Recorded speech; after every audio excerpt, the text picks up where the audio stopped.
je me versais une tasse de ce café mexicain, préparé comme tous les matins par ma secrétaire Lily. Comme tous les matins.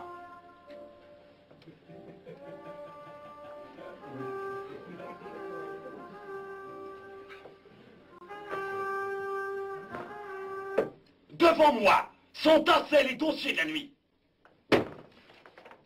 Margaret Smith, 33 ans, angle 12e et 26e rue, violée par 3 portoricains dans les poubelles, réclame le remboursement du teinturier. 66e rue, une bijouterie dévalisée, vol du rideau de fer et de tout le mobilier. Pas du tout.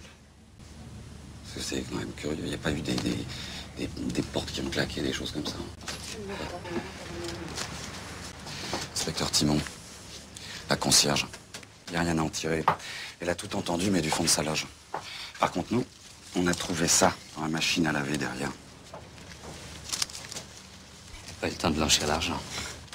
Et ça, 9 mm. Bon. Salut. Tu vas bien?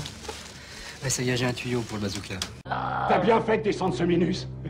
De toute façon, j'avais pas l'intention de partager le fric avec lui. Allez, descends, la vieille. Pardon. Pardon. Ah, charmant comme tableau de famille. Très touchant. Allez, contre le mur. Là-bas. Allez! Mirko, le héros. T'es vraiment un pauvre con, hein?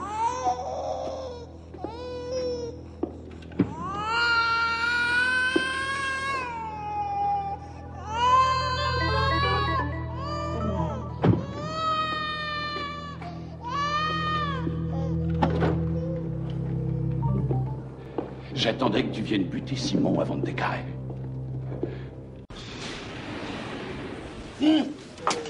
Qu'est-ce que tu fous là? Ils t'ont fait reprendre le boulot? Non, pas encore. Il y a un temps tranquille, on peut discuter. T'as des ennuis? C'est les flics qui t'emmerdent? Je ne comprends pas ce qui se crame autour de la mort de Gérard. Il y a des fausses informations qui circulent dans la presse.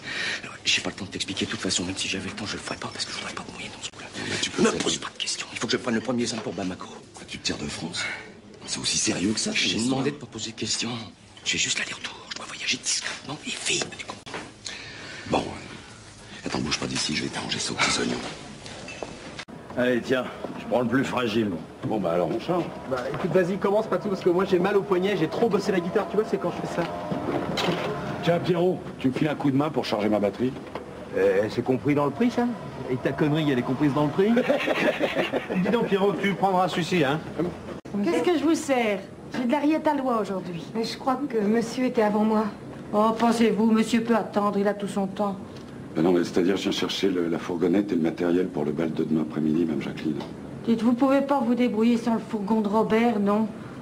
Ah, vous commencez vraiment à me courir avec vos balles minables, hein? Mais Robert, il avait promis. Bah oui, ben Robert il a promis, et moi il y en a marre de vous voir mettre vos saloperies dans mon fourgon.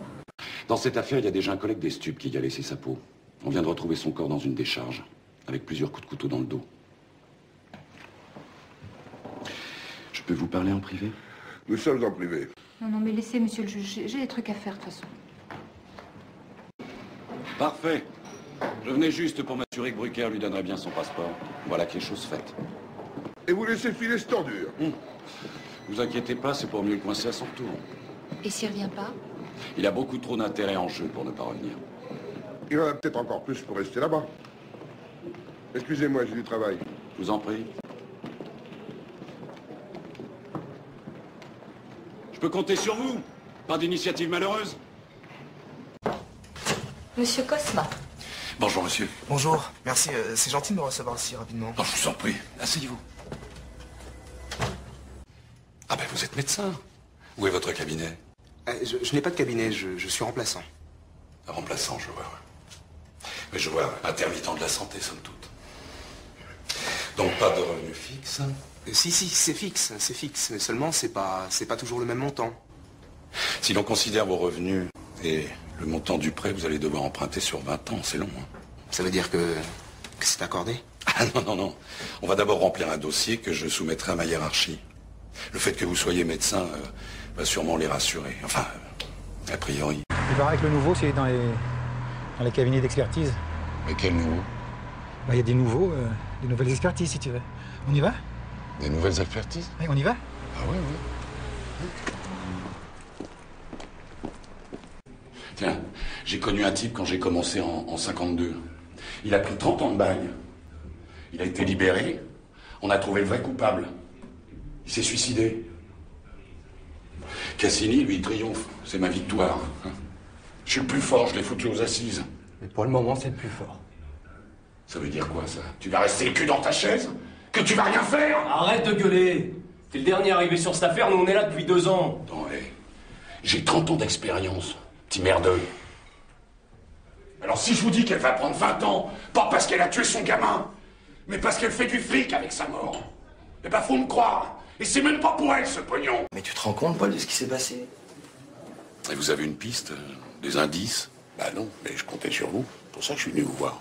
Je vous avais dit d'ailleurs la dernière fois, essayez de voir un peu, d'enquêter autour de vous. Alors? Rien. Bah, j'ai cherché dans tous les fichiers, elle n'était pas syndiquée chez nous. Puis j'ai demandé dans tous les bureaux, là, personne ne la connaît ici. Pourquoi on l'a tué pendant notre meeting? Mais pour te foutre dans la merde, Daniel, je te l'avais dit.